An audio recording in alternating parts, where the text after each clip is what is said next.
جی ناظرین السلام علیکم، امید کرتے ہیں کہ آپ لوگ بھی سب خیریت سے ہوں گے۔ ہمارا بیانات کا سلسلہ جاری ہے جو ڈاکٹر اسرار احمد کے منتخب بیانات ہیں۔ ان میں آج کا جو موضوع منتخب کیا گیا ہے وہ ہے تقدیر۔ تقدیر میں جو ہوتا ہے وہ ہو کر رہتا ہے، اس موضوع کے اوپر ڈاکٹر اسرار احمد نے بہت اعلیٰ درجے کا بیان فرمایا ہے۔ آئیے چلتے ہیں، دیکھتے ہیں کہ ڈاکٹر اسرار احمد صاحب نے ہمیں کیا تلقین کی ہے۔ چلیں اس ویڈیو کی طرف۔ ویڈیو کی طرف جانے سے پہلے آپ ہمارے چینل کو اگر پہلی دفعہ آئے ہیں تو اس کو لائک، سبسکرائب اور شیئر ضرور کریں دوستوں کے ساتھ، اور ساتھ ہی اپنے اچھے کمنٹس بھی ہمیں لکھا کریں تاکہ ہمارا چینل اور آپ کے کمنٹس کی وجہ سے بہتر ہو سکے۔ کہ وہ جو لکھ دیا گیا تھا، فرشتے نے لکھ دیا تھا، رحم مادر میں لکھ دیا تھا، شقی و سعید، یہ بدبخت ہے یا سعادت مند ہے۔ تو ایک شخص پوری عمر نیکی کے کام کرتا رہا، آخری وقت میں آ کر کوئی ایسا حادثہ پیش آ گیا کہ وہ اہل جہنم کے سے کام شروع کر دی اور جہنمی ہو گیا۔ تو جو بھی کچھ پیش آتا ہے وہ علم خداوندی میں ہمیشہ سے تھا۔ یہی وجہ ہے کہ ایک اور حدیث ہے ابن الدیلمی سے، لمبی حدیث ہے وہ، تو یہ مسئلہ اگرچہ اس اعتبار سے بڑا مشکل ہے، اگرچہ سمجھنا چاہیں تو سمجھ سکتے ہیں، لیکن میں ایک اور حدیث بھی آپ کو سنا دوں کہ اس پر ایمان کس قدر لازم ہے۔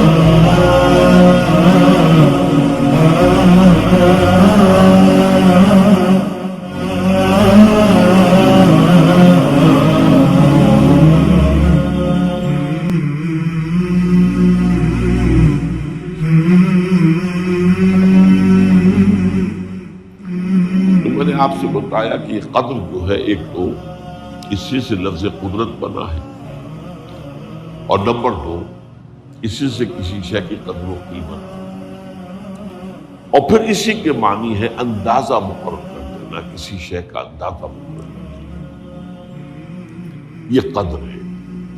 اللہ نے ہر چیز کا ایک اندازہ مقرر کر دیا ہے، اور قدر مقادیر مشکات شریف میں ایک پورا باب ہے، ایمان بالقدر اس کا عنوان ہے، صحیح معنی میں۔ تو پہلی حدیث کیا ہے؟ مسلم شریف کی روایت ہے، عبداللہ ابن عمرو بن العاص رضی اللہ تعالی عنہما، حضرت عمرو بن العاص جو بڑے سرداران قریش میں سے تھے، بڑے سیاستدان تھے اور بڑے بہادر انسان بھی تھے، ان کے بیٹے ہیں عبداللہ، اور بڑی دلچسپی کی بات یہ ہے کہ باپ اور بیٹے کے مزاج میں بود المشرقین، وہ تھے جنگجو اور سیاستدان اور بڑے سرداروں میں سے، یہ تھے انتہائی زاہد و عابد، انتہائی زاہد و عابد۔ انہی کے بارے میں آتا ہے پوری رات کھڑے رہتے تھے نوافل میں، اور ہر روز روزہ رکھتے تھے، جس پر حضور نے یوں کہنا چاہیے کہ ڈانٹ پلائی۔ آپ کو اطلاع ہوئی، آپ نے بلایا، یا عبداللہ اولم اخبر انک تقوم اللیل وتصوم النہار تصوم الدہر، کیا مجھے یہ خبر نہیں دی گئی ہے؟ یعنی مجھے یہ خبر ملی ہے کہ تم پوری رات کھڑے رہتے ہو، نماز پڑھتے ہو، تم ہر روز روزہ رکھتے ہو، اب کیا کرتے ہیں؟ بلا یا رسول، جھوٹ بولنے کا تو یارہ ہی نہیں ہو بھی نہیں سکتا۔ فرمایا لا تفعل، سخت سے لو۔ وہ عبداللہ ابن عمرو بن العاص رضی اللہ تعالیٰ عنہما اس کے راوی ہیں، قال رسول اللہ صلی اللہ علیہ وسلم کتب اللہ مقادیر الخلائق قبل ان یخلق السماوات والارض ب50,000 سنہ۔ اللہ تعالیٰ نے مقداریں اور تقدیریں، ابھی دو الفاظ میں بولوں گا تاکہ آپ کے ذہن میں بات رہے،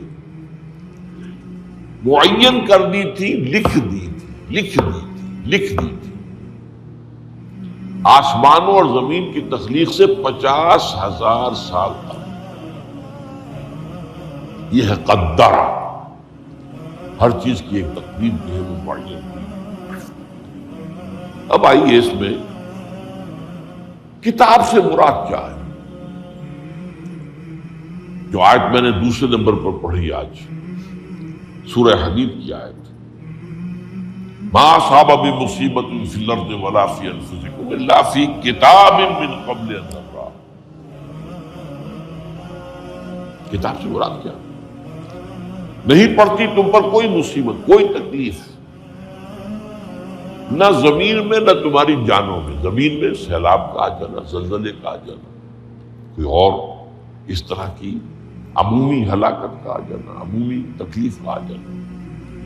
تمہاری جان میں اچانک جو ہے تشخیص ہو گیا کینسر ہے، اچھے بنے تھے، ٹھیک ٹھاک چل رہے تھے، تو معمولی سی تکلیف ہوئی، انویسٹیگیشن کیا تو معلوم ہوا تو کینسر ہے اور وہ کافی بڑھ چکا. لیکن جو شے بھی آتی ہے، چاہے تمہاری جان پر آئے چاہے زمین پر آئے، وہ ایک کتاب میں لکھی ہوئی موجود ہے اس سے پہلے کہ ہم اسے ظاہر کریں.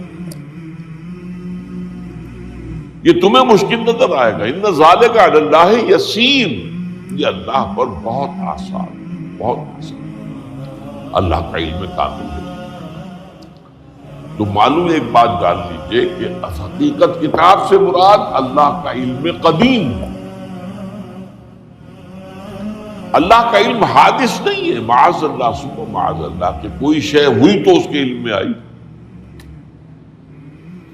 یہ ہمارے ہاں بعض گمراہ فرقوں کا عقیدہ ہے، اسے بدع کہتے ہیں کہ اللہ کے علم میں بدع بھی ہے، یعنی کسی واقعے کے ظہور کے بعد اس پر کسی شے کا منکشف ہونا. معاذ اللہ ثم معاذ اللہ، یہ شان خداوندی سے بہت بڑی. وہ تو عالم ما کان و ما یکون ہے، جو بھی کچھ تھا اور رہا ہے آج تک ہمیشہ سے ہے، اور جو بھی کچھ ہوگا وہ سب اس کے علم میں آنے واحد میں موجود. آنے واحد، یہ آنے واحد کے لفظ کو اچھی طرح سمجھ لیں. مجھے سب سے پہلے تجربہ ہوا تھا، یہ سن میرا خیال ہے کہ 67-68 کی بات ہے. میں نے پہلا ہفائی سفر کیا تھا لاہور سے کراچی. اس وقت فوکر چلتا تھا، فوکر فرینڈشپ، چھوٹا جہاز چڑیا والا، اور کرایہ 90 روپے تھا نائٹ کوچ کا. آئیے آپ تصور کیجیے. تو میں چونکہ مجھے جغرافی سے دلچسپی ہے اور فوکر زیادہ اونچا نہیں ہوتا، تو میں دیکھتا جا رہا تھا کھڑکی سے، اس وقت ہم کہاں پہنچ گئے، اب کہاں پہنچ گئے، اب جو روشنیاں نظر آ رہی ہیں کس شہر کی، یہ اکاڑے کی آ گئی، یہ ساہیوال کی آ گئی، یہ آگے اور آگے. ایک دم میں نے دیکھا کہ 3 شہروں کی روشنیاں میں ایک وقت دیکھ رہا ہوں. لودھرا، بہاولپور، سماسٹا. مجھے خیال آیا کہ جب میں ٹرین سے سفر کرتا ہوں، کراچی جاتا ہوں، تو لودھرا پہنچتا ہوں تو میں سمجھتا ہوں کہ ابھی بہاولپور آدھا گھنٹے بعد آئے گا. وہ مستقبل کی شہر میرے لیے. بہاولپور پہنچتا ہوں تو لودھرا میرے لیے ماضی کی بات بن جاتی ہے. آدھے گھنٹے پہلے لودھرا آیا تھا، اور آدھے گھنٹے کے بعد جو ہے سماسٹا آئے گا، وہ میرے لیے مستقبل بن گیا، لودھرا ماضی بن گیا. لیکن اس بلندی پر میں بیک وقت دیکھ رہا ہوں لودھرا کو بھی اور بہاولپور کو بھی اور سماسٹا. یہ معاملہ جو ہے اس کو 1 ملین بلین سے ضرب دے لیجئے. اللہ تعالیٰ اس بلند مقام سے دیکھ رہا ہے جہاں اس کے مشاہدے میں، اس کے علم میں ماضی اور مستقبل کا کوئی سوال نہیں. آنے واحد، آنے واحد، آنے واحد. یہ در حقیقت کتاب جسے کہا گیا قرآن مجید میں بار بار بہت جگہ پر آیا. یہ کتاب جو ہے در حقیقت اللہ تعالیٰ کا علم قدیم، اس میں سب کچھ موجود ہے، ہمیشہ سے موجود ہے، لکھا ہوا موجود ہے، اور کوئی غلط نہیں ہو سکتا. آگے چل کر گفتگو ہوگی اصل میں بات میں کہ تقدیر کے جو عام عقیدے میں ہم تقدیر کہتے ہیں اس کے 2 پہلو. ایک پہلو ہے ما اصاب علی الانسان، جو کچھ انسان پر آتا ہے مصیبت، جیسے ابھی آیت میں نے پڑھی ما اصاب من مصیبت فی الارض ولا فی انفسکم، ہم ہر وقت زد میں ہیں، کوئی تکلیف آ گئی، کوئی مصیبت آ گئی، کوئی بیماری آ گئی، کوئی حادثہ ہو گیا، کوئی بچہ فوت ہو گیا، کوئی عزیز جو ہے وہ فوت ہو گیا، یہ ہر وقت حوادث ہے۔ تو جو بھی کچھ پیش آتا ہے وہ علم خداوندی میں ہمیشہ سے تھا۔ یہی وجہ ہے کہ ایک اور حدیث ہے ابن الدیلمی سے، لمبی حدیث ہے وہ، لیکن اس کے اندر جو آخری ٹکڑا ہے وَتَعْلَمَ، یعنی انسان کے نجات کے لیے لازم ہے کہ یہ بات بھی تم جان لو انما اصابک لم یکن لیخطئک وانما اخطأک لم یکن لیصیبک وَلَوْ مِتَّ عَلَىٰ غَيْرِ هَذَا، اگر تم اس کے سوا کسی صورت پر ہوگے تو جہنم میں داخل ہو جاؤ گے، لَدَخَلْتَ النَّارَ۔ یہ جان لو کہ جو چیز تم پر آئی وہ آنی ہی آنی تھی۔ دیکھیے ہوتا کیا ہے، کاش کہ میں اگر یوں کر لیتا تو یہ نہ، یہی ایمان بالقدر کے منافع۔ جو ہوا ہے وہ اللہ تعالیٰ کے ہاں تو پہلے سے طے تھا، ہونا ہی تھا۔ تمہاری کوئی تدبیر، کاش کہ میں اس وقت یہ کر دیتا، یہ لو، اسی لیے ایک حدیث میں الفاظ آئے ہیں ان کلمۃ اللو تفتح عمل الشیطان، اس لو سے کاش، اس سے شیطانی عمل شروع ہو جاتا، کاش کہ یہ ہو جاتا، کاش میں یہ نہ کرتا، کاش کہ ہو جاتا، یہ نہیں۔ تعلم انما اصابک لم یکن لیخطئک، تو جان لے اس بات کو کہ جو چیز تم پر آئی ہے وہ ہرگز ٹلنے والی نہیں تھی۔ کوئی تدبیر تم کر لیتے، کوئی کسی وقت کوئی ہیلا کر لیتے، کوئی تم قدم اٹھا لیتے، کچھ بھی کر لیتے، وہ تو آنی ہی آنی تھی۔ وما انما اخطاک، جو چیز تم سے چھوٹ گئی، رہ گئی، نہیں ملی۔ ایک ویکنسی ایڈورٹائز ہوئی تھی، آپ نے بھی درخواست دی تھی، آپ کو نہیں ملی، اب آپ غور ہو کاش کہ میں نے فلاں سے سفارش کرا لی ہوتی، بس گئے۔ تو جو چیز چھوٹ گئی اور چھوٹ جانی ہی تھی، اس میں قطعاً جو ہے کوئی شکل، کوئی تدبیر، کوئی سفارش، کسی طرح کا کوئی بھی ہیلا، کوئی جو ہے اس پہ کارگر نہیں ہو سکتا تھا۔ لم یکن لیصیبک وَمِتَّ عَلَىٰ غَيْرِ ذَلِكَ، اگر تو اس کے سوا کسی کیفیت پر تیری موت واقع ہوئی، اگر یہ یقین نہیں ہے، یہ ہے تقدیر کا وہ مفہوم کہ جس کا تعلق ہے علامہ اصاب الانسان، جو انسان کے اوپر وارد ہو رہا ہے، اس کے ضمن میں تقدیر کا مفہوم کیا ہے، تو جو ہوا ہے وہ تو ہونا، اس میں تو کسی شک و شبہ کی گنجائش بالکل اللہ تعالیٰ کا فیصلہ۔ البتہ در حقیقت ایک دوسرا پہلو ہے، ما یفعل الانسان، وہ جو انسان کرتا ہے۔ یہاں آ کر یہ تقدیر کا مسئلہ بہت ٹیڑھا،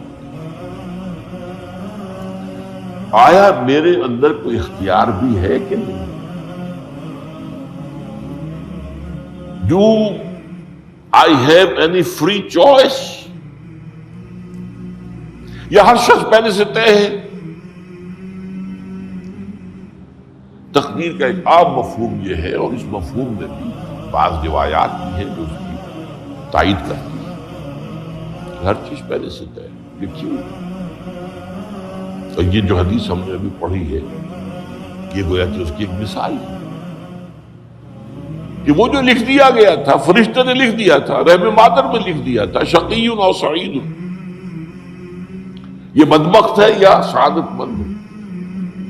تو ایک شخص پوری عمر نیکی کے کام کرتا رہا، آخری وقت میں آ کر کوئی ایسا حادثہ پیش آ گیا کہ وہ اہل جہنم کے سے کام شروع کر دی اور جہنم ہو گئی۔ یا ایک شخص ساری عمر جو ہے جہنمیوں کے سے کام کرتا ہے، آخر وقت میں آ کر کوئی ایسی توفیق ملی، کچھ ایسا معاملہ ہو گیا، توبہ کر لی اور اس نے جو ہے اہل جنت میں سے اعمال شروع کر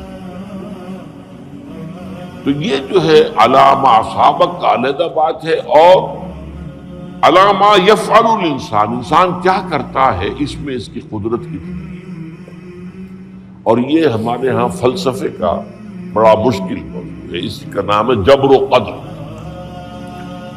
ہمارے اسلاف میں بھی کچھ لوگ ایسے ہیں متکلمین میں سے، دیکھیے ہمارے ہاں ایک وہ لوگ ہیں کہ جو اس پر قناعت کرتے ہیں کہ جو اللہ نے کہہ دیا اور رسول نے کہہ دیا، اس سے آگے ہم مین میخ نہیں نکالیں گے، وہ محفوظ راستے پر ہوتے ہیں۔ لیکن بہرحال انسان کو اللہ نے ایک عقل بھی دی ہے، اور یہ عقل سوالات اٹھاتی ہے، اور جو زیادہ ذہین انسان ہوتے ہیں ان کے اندر ان کی یہ مصیبت زیادہ ہوتی ہے، لہٰذا وہ تو سوچتے ہیں کہ نہ کچھ غور و فکر کرتے ہیں، بات سمجھنے کی کوشش کرتے ہیں۔ اس میں اب ہمارے ہاں دو طبقے ہوں گے، جبریہ قدریہ۔ ایک نقطہ نظر یہ ہے کہ انسان مجبور محض، کوئی اختیار نہیں، اور ایک یہ ہے کہ انسان قادر مطلق ہے، جو چاہتا ہے اپنے فیصلے میں مختار مطلق ہے، وہ فیصلہ کرتا ہے، انہیں قدریہ کہتے ہیں۔ تو جبریہ اور قدریہ ان کی بحثیں ہمارے یہاں، یہ وہی تقدیر کا مسئلہ جو میں نے کہا تھا، بحثوں میں آ کر الجھ جائے، آج تک حل نہیں ہوا، حل ہو سکتا ہی نہیں۔ اب اس کے ضمن میں علامہ اقبال کا ایک شعر آپ کو سناتا ہوں، وہ بہت اچھا لگتا ہے، بہت خوبصورت لگتا ہے شعر ہونے کے اعتبار سے۔ تقدیر کے پابند جمادات و نباتات، مومن صرف اللہ کے احکام کا پابند۔ اس میں انسان سے پابندی کی نفی کر دی گئی ہے، وہ صرف پابند ہے اللہ کے احکام کا۔ نتیجے کے اعتبار سے تو جو یہ شعر کہہ رہا ہے جو بات وہ صحیح ہے، پابندی اصل جو ہے وہ اللہ کے احکام ہے، لیکن یہ کہ تقدیر کی پابندی سے انسان کی پوری طرح آزاد نہیں، یہ سمجھ لینا کہ یہ جمادات و نباتات ہی کا معاملہ، یہ غلط ہے، یہ مبالغہ ہے۔ ظاہر بات ہے کہ شاعر جو ہے، شاعر مبالغے سے بچ نہیں سکتا، چاہے وہ علامہ اقبال ہی ہو، کوئی بھی ہو۔ اسی لیے سورہ شعراء کے اندر جو عام شعراء کی جو صفات بیان ہوئی ہیں وہ آپ کے ذہن میں آ گئی ہوگی۔ مبالغہ کرتے ہیں، فی کل واد یہیمون انہم یقولون ما لا یفعلون، وہ کہتے بھی وہ کچھ ہے جو کرتے نہیں ہیں، اور یہ بات تو علامہ اقبال پر بھی چشمہ ہوتی ہے۔ بہرحال یہ شعر ذرا پھر نوٹ کیجئے، تقدیر کے پابند جمادات و نباتات، مومن صرف اللہ کے احکام کا، بات صحیح ہے۔ انسان بہت سے اعتبارات سے مجبور ہے۔ سب سے پہلے جو ہے انسان کے اندر ایک تقدیر نوعی ہے، نوع انسان،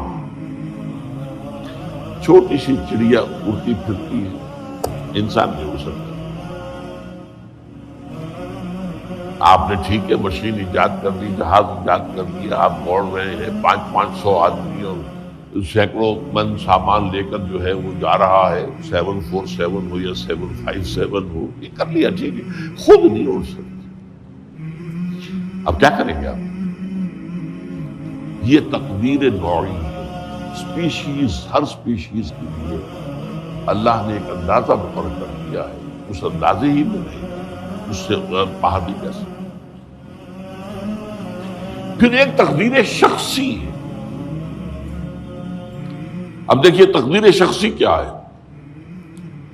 بعض اوصاف و صفات ہمیں وراثتاً ملتے ہیں، we have no choice۔ پہلے بھی یہ بات مانی جاتی تھی، آج جو ہے ذرا سائنٹیفک انداز میں ہم کہتے ہیں جینز میں چلا آ رہا ہے. وہ جینز کو کوئی بدل سکتا ہے؟ جو جینز بھی آپ کو ملے اپنے والدین کی طرف سے، وہ آپ کی شخصیت کا ظاہر بات ہے کہ فیصلہ کن طرز پر اس کو ڈھال دیتے ہیں. جینز ہے، پابندی ہے.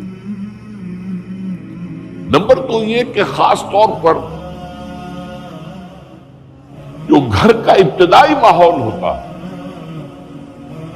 ماں کی گود اور ابتدائی گہوارہ گھر کا، اس کے جو اثرات مرتسم ہو جاتے ہیں شخصیت کے اوپر، وہ بھی بڑے مستقل پختہ. ان دونوں چیزوں کو ضرب دے دیجیے، hereditary factors multiplied by environmental factors, اس سے مل کر ایک شے تیار ہوتی ہے جس کو قرآن کہتا ہے شاکلہ. قل کل یعمل علی شاکلتہ فربکم اعلم بمن هو اہدی سبیلا، سورہ بنی اسرائیل. شاکلہ کسے کہتے ہیں؟ شاکلہ شکل دینے والی شے. آپ کو لوہا ڈھالنا ہے، کوئی خاص پرزہ بنانا ہے، اس کا پہلے سانچہ بناتے ہیں. لوہے کو پگھلا کے اس میں ڈالیں گے تو جیسا سانچہ ہوگا ویسا ہی لوہا جو ہے وہ شکل اختیار کرے گا. اسے شاکلہ کہتے ہیں. یہ شاکلہ جو ہے ہر انسان کا اس سے باہر انسان نہیں جا سکتا. اس کے اندر سٹرگل ہوگی، اس کے اندر اس کی جد و جہد ہوگی. لیکن اس کا یہ مطلب نہیں ہے کہ اس کو کوئی فری چوائس ہے، لیکن وہ فری چوائس انہی حدود کے اندر کام کرے گا، اس سے باہر نہیں. اس بات کو مختلف احادیث میں حضور نے بہت خوبصورتی سے بیان کیا. ایک حدیث بڑی اہم ہے، بڑی اہم. الناس کالمعادن، انسانوں کی مثال بھی معدنیات کیسی ہے.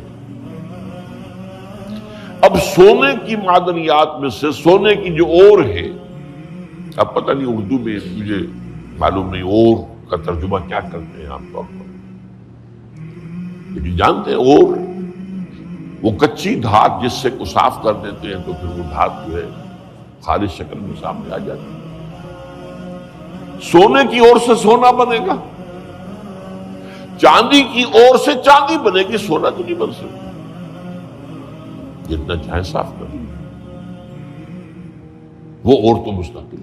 الناس کالمعادن خیارکم فی الجاہلیت خیارکم فی الاسلام. جو تم میں جاہلیت کے دور میں، پری اسلامک دور میں جو بہترین تھے، وہی اسلام میں آ کر بہترین ہوئے. وہ اور سونے کی تھی وہ صاف ہو گئی ہے، اور سونا جو ہے وہ نکھر کر خالص سونا بن کر آ گیا ہے. اسلام نے صاف کر دیا. وہ چاندی کی اور تھی، اسلام نے اس کو صاف کر دیا ہے. وہ نکھر کر چمکتا ہوا جو ہے وہ چاندی بن گئی. لیکن یہ کہ اضافہ، البتہ پھر اس میں ایک اضافہ کیا حضور نے، جبکہ ان کے اندر دین کا فہم داخل ہو جائے تو یہ کہ جو بہترین پہلے تھے وہی بہترین اب ہوں گے. اسلام لانے سے پہلے بھی بہترین ابو بکر تھے، اسلام لانے کے بعد بھی بہترین ابو بکر. حضور پر وحی سے پہلے بھی بہترین خاتون خدیجۃ الکبریٰ تھی، ایمان لانے کے بعد بھی بہترین خاتون خدیجۃ الکبریٰ. اور دوسری حدیث سنیے، عن ابی الدرداء رضی اللہ تعالی عنہ قال بینما نحن عند رسول اللہ صلی اللہ علیہ وسلم، اسی حال میں کہ ہم ایک روز